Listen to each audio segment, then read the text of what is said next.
مرحباً، اسمي نور وأعيش في قرية صغيرة بعيدة كأنها منسية. لم أعرف فيها حياة الرفاهية، بل تعلمت منذ صغري أن أرضى بالقليل.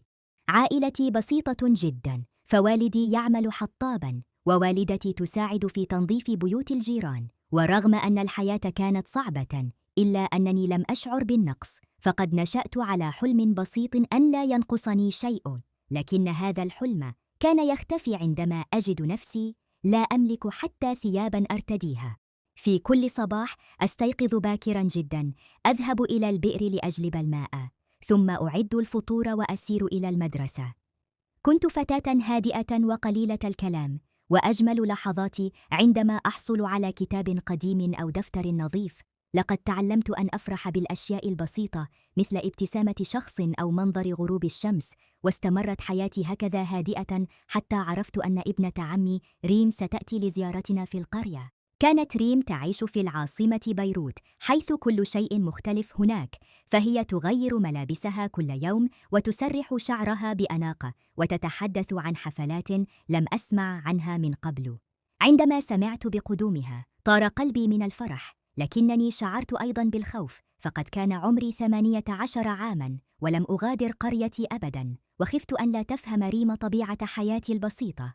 عندما وصلت ريم كانت أجمل مما توقعت، شعرها لامع وملابسها فاخرة وحديثة. ورغم أنها حاولت أن تكون لطيفة، إلا أنني شعرت في أعماقي أنها تنظر إلي بتعال، فقد كانت تملك كل شيء لم أحصل عليه يوماً. جاءت ريم لتقضي عطلة الصيف عندنا، وكنت مستضيفة كريمة لها رغم خوفي من أن لا تعجبها حياتنا البسيطة. في أحد الأيام دعتني ريم للذهاب إلى مسبح كبير في المدينة المجاورة، وقالت إنها تريد أن تأخذني في جولة في عالمها. لم أكن أملك مالاً لتذكرة الدخول، لكنها وعدت أن تدفع عني. شعرت بالحماس والخوف معاً، فلم تكن لدي فرصة للذهاب إلى أي مكان من قبل، وقلت لنفسي يجب أن أغتنم هذه الفرصة لأرى العالم. بمجرد وصولنا بدا كل شيء مثل الحلم. المياه الزرقاء تلمع، والموسيقى الهادئة تملأ المكان، والشباب يبدون وكأنهم يعيشون في حكاية أخرى، لكنني شعرت بالغربة بينهم. ذهبنا إلى غرفة تبديل الملابس مع ريم، وعندما لمست ثوب سباحتي شعرت بالخجل، فقد كان قديماً جداً ولا يناسب هذا المكان أبداً. حاولت إخفاء مخاوفي، لكن ريم بدلت ملابسها بسرعة وبدأت تنظر إلي، مما زاد من توتري. كان الجميع يرتدون ملابس سباحة حديثة ومن ماركات معروفة، بينما كنت أنا لا أملك إلا ثوباً متواضعاً اشترته لي أمي قبل سنوات من السوق الشعبي. عندما خرجت كانت ريم تنظر إلي بتسلية وتبتسم بطريقة فيها فوقية، لكنني تجاهلت ذلك ودخلنا المسبح معاً. كان قلبي ينبض بقلق شديد، وشعرت أن العيون تلاحقني وأنني دخيلة في هذا المكان. حاولت بكل جهدي أن أشعر بالراحة، ولكن بلا فائدة. وفي لحظة سريعة حدثت الكارثة، حيث شعرت بحركة غريبة في ثوبي، وانقطع الخيط المطاطي الذي يمسكه، وقبل أن أدرك ما يجري انفك الثوب وتركني عارية تماماً وسط الماء.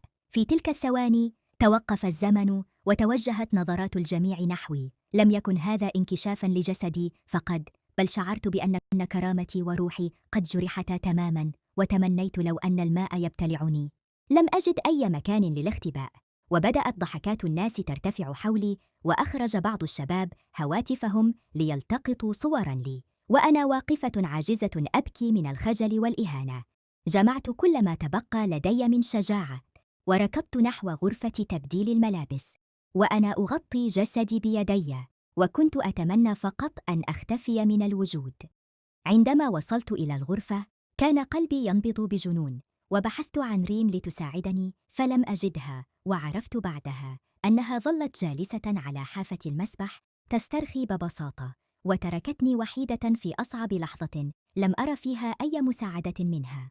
بعد أيام قليلة عرفت الحقيقة الصادمة من صديق أخبرني بأن ريم هي التي ربطت ثوب السباحة الخاص بي بشكل ضعيف ومقصود، وأنها كانت تتفاخر بذلك أمام الجميع. لقد خططت لكل شيء وهي تعلم أن الثوب سينفك في الماء.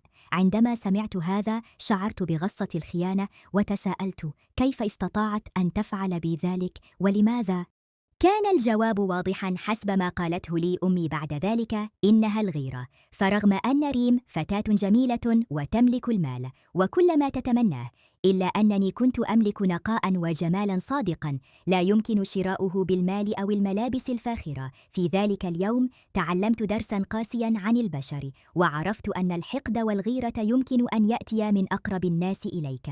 شعرت بالفظاعة لأنني بنيت أوهاماً جميلة عن ابنة عمي، وتمنيت أن نكون سنداً لبعضنا، لكنني تلقيت الطعنة منها. في ذلك الصيف الحار، حينما كنت أحلم بالخروج من روتين القرية، أدركت أن ريم لم تأتِ لتكون صديقتي، بل جاءت لتذلني. فعندما فقدت ثوبي في المسبح، لم تحاول مساعدتي، ولم تهدئ من روعي، ولم تسألني إن كنت بخير، بل كانت ابتسامتها قناعاً يخفي شراً رغب في رؤيتي مهانة.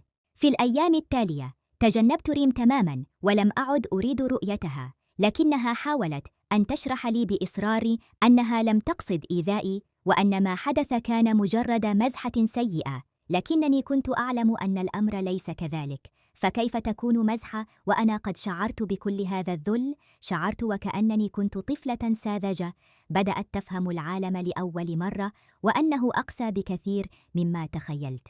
في تلك الفترة انسحبت من كل مظاهر الحياة الاجتماعية، وبدأت أنعزل في المنزل، وركزت كل طاقتي على العمل في المزرعة ومساعدة والدي في المهام الصغيرة. لم يفهم والداي كل تفاصيل ما حدث معي، لكنهما كانا جانبي ويدعمانني دائما بمحبتهما البسيطة. ومع مرور الوقت تعلمت ببطء أن الحرية الحقيقية لا تأتي من محاولة التكيف مع عالم لا يقبلك كما أنت، بل تأتي من تقبلك لنفسك والاعتزاز بها. إليكم يا أصدقائي النصيحة التي خرجت بها من هذه التجربة القاسية: لا تثقوا بأي شخص بمجرد أنه قريب منكم، فالقرابة لا تعني دائما المحبة.